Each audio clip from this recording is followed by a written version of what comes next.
आज हम lesson 1 history class 6 से पहला लेसन है हिस्ट्री का, इतिहास का।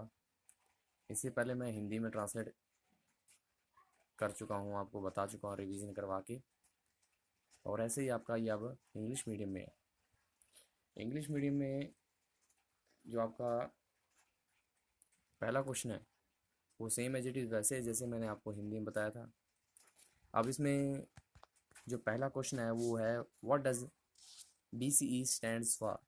मतलब जो BC है, बिफोर कॉमन एरा, जिसको मैं बता चुका हूँ सामान्य युग से पूर्व। सामान्य युग से पूर्व की एक स्थिति होती है जिसको हम बिफोर कॉमन एरा बोलते हैं। आपने देखा होगा आपके क्वेश्चन कई बार ऐसे लिखे होते हैं इतिहास के अंदर, उनमें घटना जो पहले की होती है उसको BC मतलब ईसवी पूर्व में उसको काउंट करते हैं, और जो AC होता है ECE उसको आफ्टर क्राइस्ट एरा बोलते हैं या आफ्टर डेथ एरा बोलते हैं। सॉरी, ADE बोलते हैं उसको। ADE मतलब आफ्टर डेथ एरा, मतलब ईसा मसीह की मृत्यु के बाद की जो घटनाएं होती हैं उसको हमें मतलब ADE मानते हैं। तो ये हमारा जो पहला क्वेश्चन था वेरी शॉर्ट का। उसके बाद सेकंड है what is the study of past culture based on material remain left by people नाउनेज। मतलब इसमें ये बताया गया, जो सेकंड क्वेश्चन आपको रिपीट किया था तो उसमें भी आपको यही बताया गया था कि सामान या किसी प्रकार की जो चीज़ होती है पुरातात्विक स्रोत के रूप में हमें जो मिलती है खुदाई के तौर पर, उसका जब हम खोज करते हैं, उसकी इन्वेंशन करते हैं, उसके बारे में जानने की कोशिश करते हैं तो वो किस समय की थी, कितनी तिथि के अंदर बनी हुई थी वो, तो उसके बारे में हम जानते हैं, जानने की कोशिश करते हैं, तो वो एक प्रकार से आपका हिस्ट्री कहलाता है, आपका इतिहास कहलाता है। ये सेकंड क्वेश्चन था। इसके बाद आपका थर्ड क्वेश्चन है where are the inscription found, जिसको हम क्या बोलते हैं, इसको शिलालेख। ये कहाँ कहाँ खुदवाए जाते हैं, ये एक प्रकार से आपके ये एक प्रकार से आपके पिलर पर, वॉल्स ऑफ टेम्पल्स पर, टेम्पल्स, फोर्ट, किले हो गए, केव्स, कवर पर भी गुदवाए जा सकते हैं, खम्भों पर, पिलर पर भी। ऐसे मतलब ये कुछ बताया गया है जिसमें आपको इंस्क्रिप्शन मतलब उसको लेख बोल सकते हैं, शिलालेख कहते हैं। तो ये सेकंड थर्ड क्वेश्चन का आंसर था ये। उसके बाद है हमारा फोर्थ क्वेश्चन है what is the main sources of history. इतिहास को जानने के लिए हमें किन किन चीज़ों की आवश्यकता पड़ती है, या कौन से ऐसी चीज़ें हैं जिनके माध्यम से हम इतिहास तक पहुंच सकते हैं। आर्कियोलॉजिकल सोर्सेज, ये हमारा पुरातात्विक स्रोत हो गया। लिटरेरी सोर्स, ये साहित्यक हो गया। ओरल सोर्स, जो लोगों के द्वारा बताई गई बातें होती हैं वो उनको ओरल सोर्स के रूप में हम ले सकते हैं, मौखिक मतलब स्रोत कह सकते हैं हम इसको।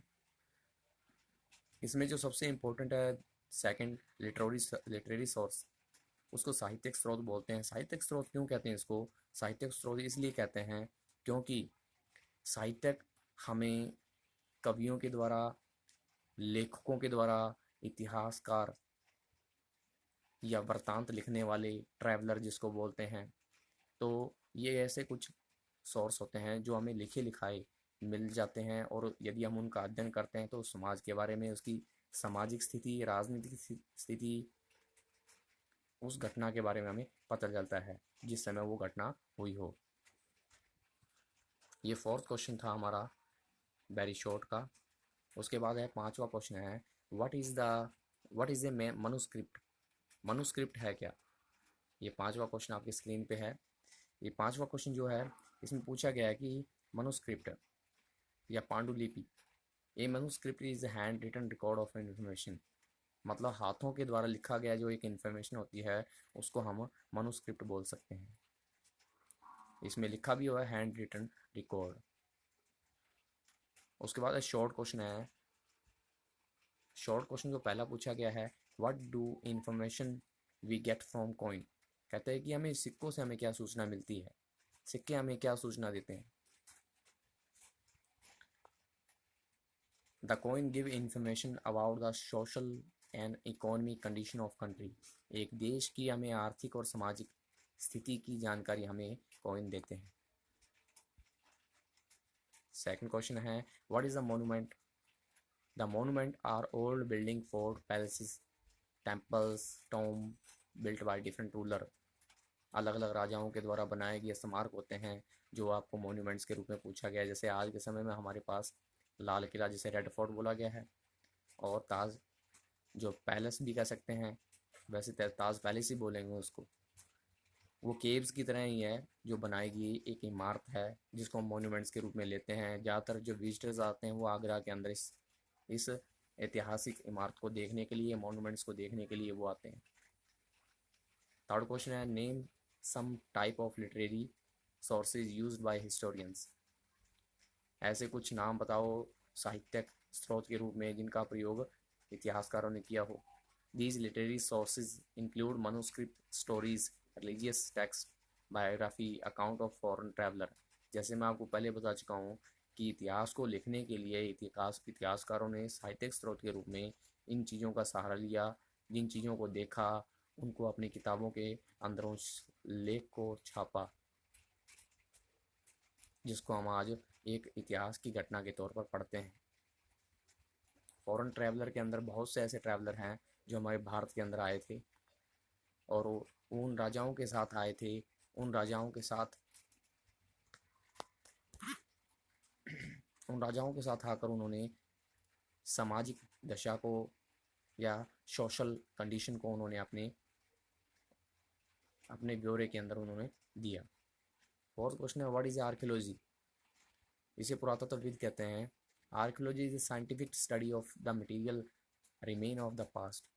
सेम वही चीज़ होगी, जैसे हमें कई बार क्या होता है धरती के अंदर से खुदाई करते हुए हमें कोई चीज़ें ऐसी मिल जाती है पुरानी, तो उस पुरानी चीज़ का जो अध्ययन किया जाता है वो एक प्रकार से आर्कियोलॉजी के अंदर ही आती है, जिसको हम पुरातत्विक या पुरातत्वविद बोलते हैं। फिफ्थ क्वेश्चन है why are inscription reliable source of information? कुछ लिपियाँ होती हैं वो एक प्रकार से सोर्स ऑफ इंफॉर्मेशन मतलब सूचना का साधन कैसे बन जाती हैं।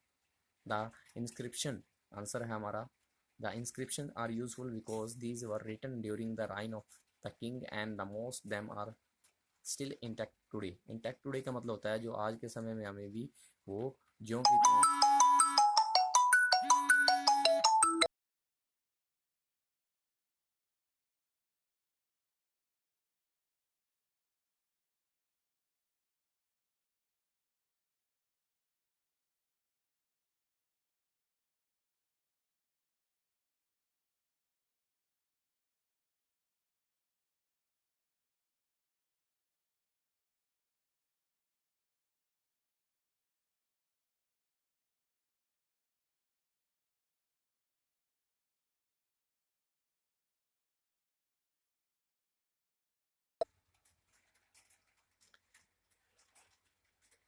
स्टिल इंटैक्ट टुडे, जो आज के समय में भी हम राजा के द्वारा जो लिखी गई मतलब कुछ शिलालेख, स्तंभ लेख हमें मिलते हैं तो वो इसी के अंदर आते हैं। वो हमें एक प्रकार से उस समय की जानकारी के बारे में हमें सूचना इन्फॉर्मेशन हमें प्राप्त होती है।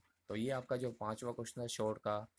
इसी तरीके से आपके लॉन्ग भी हैं। लॉन्ग हम जो क्वेश्चन है वो कल आगे की जो मतलब वीडियो में करेंगे। और ये याद रखने के लिए है जिन्होंने ये क्वेश्चन उतारने हैं वो अपनी कॉपी पर उतार सकते हैं, नोट कर सकते हैं और इनको याद भी कर सकते हैं। धन्यवाद।